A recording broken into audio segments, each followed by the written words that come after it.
$7 अरब के bail out package के तहत $1 अरब की अगली किस्त का मामला। IMF का जायजा मिशन मुज़ाकरात के लिए कल इस्लामाबाद पहुंचेगा। ज़राए वज़ारत ख़ज़ाना के मुताबिक इक़्तिसादी जायजा मुज़ाकरात 4 से 15 मार्च तक जारी रहेंगे। पहले मरहले में तकनीकी और दूसरे मरहले में पॉलिसी सतह के मुज़ाकरात होंगे।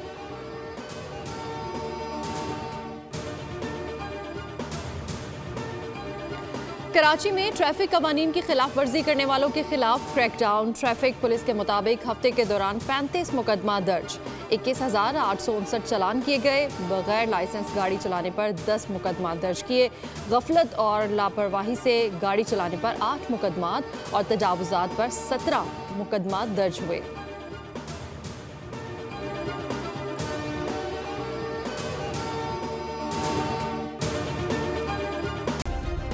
सब्सक्राइब करें और बेल दबाएं ताकि कोई खबर रह न जाए।